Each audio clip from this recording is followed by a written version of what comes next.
The other day, a person with a broken heart asked me, how could they have an affair? They were speaking of someone else that they considered to be a good and loving person, but they had some type of emotional affair with somebody else, and they could not understand how that could be. Look at it this way. How many people do you know, including yourself, that you do things you don't want to do? How many of us say to ourselves, I'm never going to overeat again? And we do hundreds of times. Or how many times do we tell ourselves, I'm never going to overspend again? I'm going to live within my budget. And yet the debt keeps piling up. How many people have a habit that they're trying to kick and they keep telling themselves, I'm not going to do it, yet they do it over and over again? We as humans, we cheat on ourselves hundreds of times. How many people do you know, maybe yourself, you make a big commitment to God and you say, I will never do this again. Or we make a pledge with God, I'm always going to do this from now on. And we don't. The point is not that we're all just going to spend our whole life failing and that we'll spend our whole life being people that cannot be trusted. That's not the point. I think the point is that with human problems, we don't know how to respond to them. There are problems we put in certain categories, and because of how we categorize them, we don't know how to respond to them. Affairs are certainly devastating to the heart. They shake someone's ability to trust to the core. But the reality is, all human beings have problems. The question becomes, what are we going to do about those problems? Do we understand what actually caused them, or do we just allow the fact that the problem occurred to dictate the rest of our life? I think we certainly all know people who in their marriage, someone had an affair, yet now their marriage is better than ever. We all know people that an affair has happened and they've parted ways, and the rest of their life has just kind of in turmoil, or maybe they moved on and they found someone else and they lived happily ever after. I think the reality is that we can't afford to be married in such a way where our goal is to avoid affairs. Although that's a good thing to do, having affairs doesn't really help your marriage. The goal is to build a powerful relationship together. And a powerful relationship is not where we make this pledge, hey, I'm never going to cheat on you. Well, that's a nice starting point. But a great marriage really isn't just the absence of affairs. A great marriage is the presence of a powerful, connected relationship where our lives serve each other, where our hearts are more full because of what we are to each other. We have fun together. We experience the adventure of life together. We have a great intimacy in every way together. What I find what happens in many couples is an affair happens and everyone says, oh my, this is so terrible, this has happened. But we usually don't hear the backstory.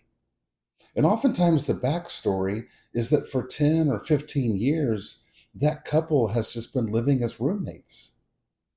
Maybe they've been fulfilling their pledge for a while to not have an affair with somebody else, but maybe they've been totally neglecting the pledge to love each other well.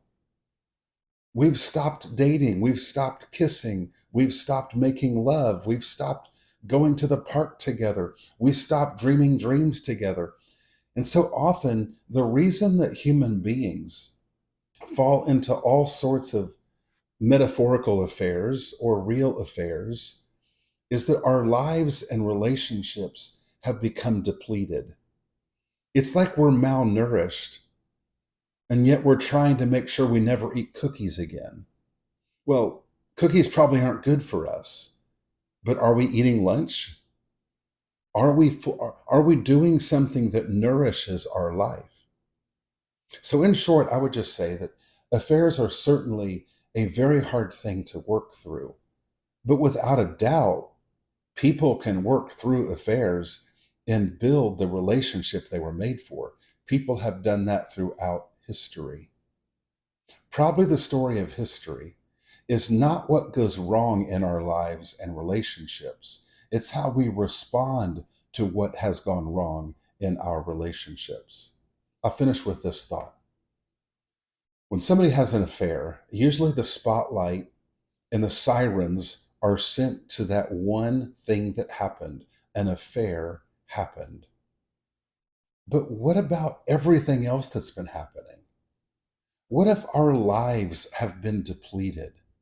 What if, as individuals, we've lost the sense of who we are? What if, as a couple, we're no longer having fun and we're just going through the motions of being married because it's the right thing to do?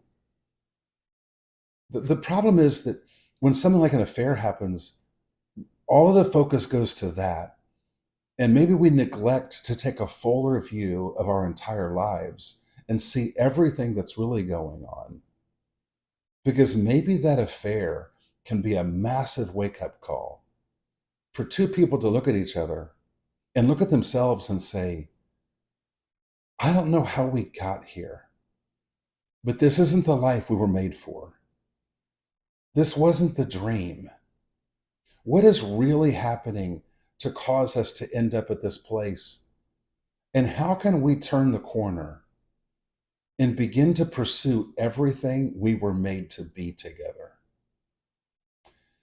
If you have been faced with an affair, if you have had an affair, there's much more to the equation than somebody slept with someone else.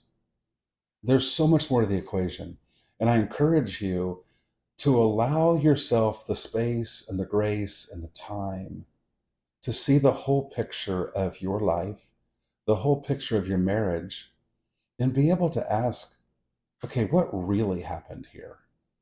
Yes, the affair was bad. That's not helpful. But what really happened? And then begin to ask yourselves and yourself, who was I made to be? And how do I go be that person again? And then ask each other together, because you can do it. You can look at each other together as a couple and say, who were we made to be together?